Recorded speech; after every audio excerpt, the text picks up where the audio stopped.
Auzubillahiminash-shaytanir-rajim. Bismillahir-rahmanir-rahim. Assalamu alaikum dear students. Today we have to study harmonic functions, and in the section 5.5 we shall see that when a complex function f of z is equal to u of xy plus iota v of xy is analytic at a point z, then all of the derivatives of the f, like f prime of c, f double prime of c, f triple prime of c, are all analytic at z. As a consequence of this remarkable fact, we can conclude that all partial derivatives of the real functions u of xy and v of xy are continuous at z.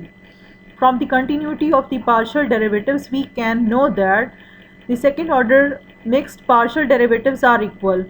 This last fact, coupled with the Cauchy-Riemann equations, will be used in this section to demonstrate that there is a connection between the real and imaginary parts of an analytic function, and f of z is equal to u of xy plus iota v of xy. And the second order partial derivative partial differential equation, like partial square of phi divided by partial x square plus partial square of phi divided by partial y square equal to 0. And this equation, one of the most famous in applied mathematics, is known as Laplace equation in two variables, because we are taking x and y. ठीक है, तो दो variables हैं यहाँ पर. The sum partial square phi or partial x square plus partial square phi or partial y square of the two second partial derivatives in equation number 1 is denoted by del square of phi and is called the Laplacian of phi, and Laplace equation is then abbreviated as partial square of phi is equal to 0. ठीक है, और आप ये देखिए कि ये जो हमारे पास हार्मोनिक फंक्शंस होते हैं उसकी डेफिनेशन इसी से रिगार्डिंग हमारे पास आगे लिखी हुई है. A solution phi of x y of Laplace equation 1 in a domain D of the plane is given as special name. ठीक है, हार्मोनिक फंक्शन जिसे कहते हैं. A real valued function phi of two real variables x and y that has continuous first and second order partial derivatives in a domain D and satisfies Laplace equation is said to be harmonic in D. ठीक है, अब एक ऐसा function जो कि हमारे पास real valued function हो, जो कि टू वेरिएबल्स का फंक्शन हो, x पर भी डिपेंड करे, y पर भी डिपेंड करे, और इट शुड बी कंटिन्यूस, जो ये हमारे पास हैं, और इसके कंटिन्यूस होना चाहिए, और इसी तरह से इसके continuous first and second order derivatives भी एग्जिस्ट करने चाहिए, डेरिवेटिव्स को भी कंटिन्यूस होना चाहिए और सेटिस्फाई करे अगर ये लैप्लास इक्वेशन को, तो हम ऐसे फंक्शन को कहते हैं, ऐसे रियल वैल्यूड फंक्शन फाई को हम कहते हैं कि वो हार्मोनिक है इन डोमेन डी में. And harmonic functions are encountered in the study of temperatures and potentials. ठीक है, इसी से रिगार्डिंग एक थ्योरम है जिसकी स्टेटमेंट आप लोग देख लीजिए, but we are not going to do its proof. Suppose the complex function f of z is equal to u of xy plus iota v of xy is analytic in a domain D, then the function u of xy and v of xy are harmonic in D. अगर आपके पास एक function f of z analytic है domain D में, तो जो उसके functions हैं, जो u और v हैं, वो हार्मोनिक होंगे डोमेन D में. Okay girls, now you can see that we have to study harmonic conjugate functions. And we have just shown that if a function f of z is equal to u of xy plus iota v of xy is analytic in a domain D, then its real and imaginary parts u and v are necessarily harmonic in D. Now suppose that u of xy is a given real valued function that is known to be harmonic in D, and if it is possible to find another real harmonic function v of xy so that u and v satisfy the Cauchy-Riemann equations throughout the domain D, then the function v of xy is called a harmonic conjugate to u of xy.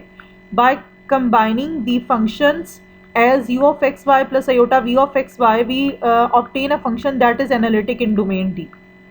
Okay जी girls, जैसे कि यहाँ पर mention है कि function f of z जो है उसे u of xy plus iota v of xy की फॉर्म में अगर लिखा जाए और वो फंक्शन डोमेन में एनालिटिक भी हो, तो जो उसके रियल और इमेजिनरी पार्ट्स हैं u और v, वो जो फंक्शन वो हार्मोनिक होंगे डोमेन D में.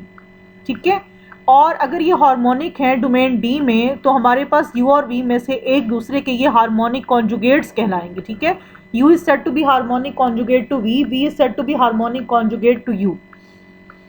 अच्छा जी, इसी तरह से इससे रिगार्डिंग हमारे पास एक एग्जांपल है.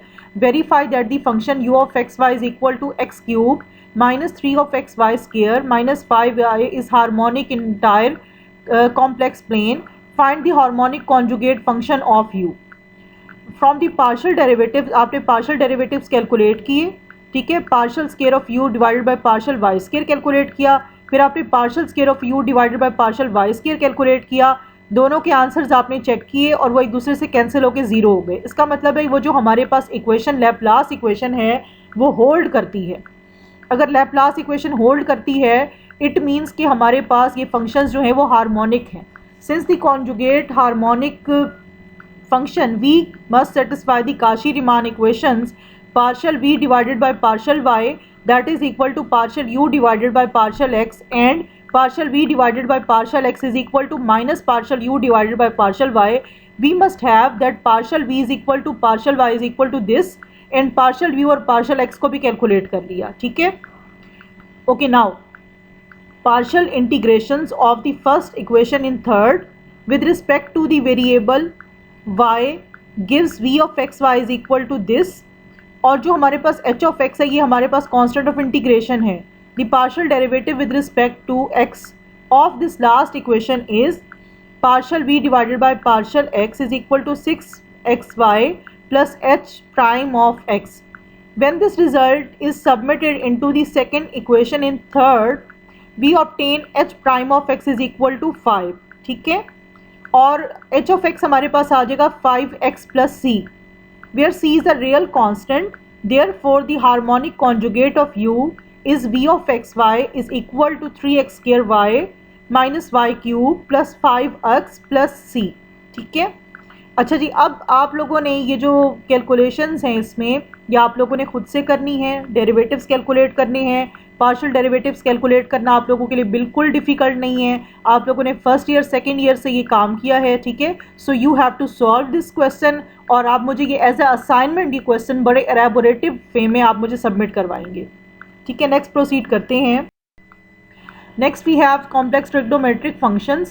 If x is a real variable then it follows from the definition 4.1 that e raised to power iota x, इन्हें हम कहते हैं Cauchy-Riemann equations, ठीक है, जो यहाँ पर लिखी हुई है ना, इन्हें हम कहते हैं Cauchy-Riemann equations, जो इक्वेशन नंबर 1 है। e raised to power iota x is equal to cos of x plus iota sin of x and e raised to power minus iota of x is equal to cos of x minus iota sin of x. By adding these equations and simplifying, we obtain an equation that relates the real cosine function with the complex exponential functions, ठीक है। And इन्हें solve करने के बाद आप देख सकते हैं कि हमारे पास इक्वेशन नंबर 2 और इक्वेशन नंबर 3 आ रही हैं। The formulas for the real cosine and sine functions given in 2 and 3 can be used to define the complex sine and cosine functions. Namely, we define these complex trigonometric functions by replacing the real variable x with the complex variable z in 2 and 3. और अब आप देखिए कि अगर हम x को जो real variable है उसको हम कॉम्प्लेक्स नंबर z के साथ अगर रिप्लेस कर दें तो आफ्टर रिप्लेसमेंट हमारे पास डेफिनेशन 4.6 ऑब्टेन होती है, that is the complex sine and cosine functions, ठीक है। And as you can see in the last that is the equation number 5, we have again the relations for the z, that is tangent of z, cot of c and secant of z and cosecant of z, ठीक है। Next proceed करते हैं। Okay जी, next as you can see that most of the familiar identities for real trigonometric functions hold for the complex trigonometric functions and this follows from the definition 4.6 and the properties of the complex exponential functions. अब यहाँ पर कुछ list है आपके पास जो कि like equation number 6 हमारे पास जो है आपको पता है ये होल्ड करती है क्योंकि साइन जो है वो हमारे पास ऑड फंक्शन है और कॉज हमारे पास इवन फंक्शन है। कॉम्प्लेक्स नंबर्स के लिए भी केस सेम रहेगा, ठीक है। और इक्वेशन नंबर 7 आप लोगों ने बहुत जगह यूज़ की, इक्वेशन नंबर 8, 9 ये सब इक्वेशंस भी कॉम्प्लेक्स नंबर्स के लिए एज इट इज़ होल्ड करती हैं, ठीक है। And as you can see that cosecant square of G यहाँ पर स्केयर लिया गया, साइन स्क्वायर ऑफ जी जो है उसका भी स्केयर लिया गया। आफ्टर दैट इन दोनों को ऐड करके you can check that is equal to 1, ठीक है। सो सिमिलरली नेक्स्ट प्रोसीड करते हैं। नेक्स्ट वी हैव पीरियोडिसिटी, ठीक है। In section 4.1 we proved that the complex exponential functions is periodic with a pure imaginary period of 2 pi iota.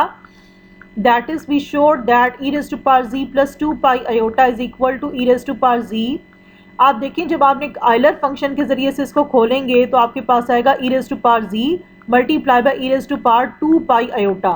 तो Euler function के ज़रिए से e raise to power 2 pi iota को आप जब लिखेंगे तो आपके पास इसका आंसर 1 आ जाएगा, ठीक है। इसलिए ये e raise to power z plus 2 pi iota equal to e raise to power z आ रहा है। Replacing z with iota z in this equation we obtain e raised to power iota z plus 2 pi iota is equal to e raised to power iota into z plus 2 pi that is equal to e raised to power iota z. Thus e raised to power iota z is a periodic function with real period, ठीक है, 2 pi. Similarly we can show that e raised to power minus of this minus के sign के साथ आ जाएगा. So इसका मतलब है कि ये भी periodic functions है with the real period of 2 pi. आप देखिए कि sine of pi sine of z plus 2 pi को लिखा गया यहाँ पर, और आप चेक कर सकते हैं कि इसका आंसर भी इक्वल टू साइन ऑफ पाई आ रहा है। इसका मतलब है साइन का भी कॉम्प्लेक्स नंबर्स में भी इसका पीरियड 2 पाई है, जिसके बाद ये खुद को रिपीट कर रहा है। कॉस का भी पीरियड हमारे पास 2 पाई है। In equation number 11 you can see that, ठीक है। Put another way 11 show that the complex sine and cosine are periodic functions with the real period of 2 pi. The periodicity of the secant and cosecant functions follows immediately from equation number 11 and 5. The identities sine of c plus pi is equal to minus sine of c and cos of c plus pi is equal to minus cos of c can be used to show that the complex tangent and cotangent are periodic with a real period of pi. ठीक है.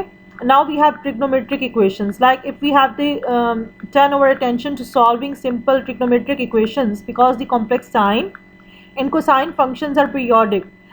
So there are always infinitely many solutions to the equations of the form sine of z is equal to omega or cos of z is equal to omega. One approach to solving such equation is to use definition, जो above definitions है उनको use किया जा सकता है, ठीक है, with the quadratic formula. अच्छा जी, आप ये देखिए यहाँ पर डेरिवेटिव कैलकुलेट किया गया साइन ऑफ c का, that is equal to again आपके पास आ गया e raise to power iota z plus e raise to power minus iota of z divided by 2. Similarly आप देख सकते हैं कि वो कॉज ऑफ z के इक्वल है। इसका मतलब है derivative of sine of z is equal to cos of z, complex numbers के केस में भी।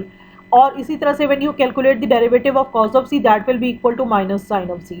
और सिमिलरली जो बाकी हमारे पास आइडेंटिटीज़ हैं sine of z, tangent of z, secant of z, उनके भी इस तरह से कैलकुलेट किए गए हैं डेरिवेटिव्स, ठीक है।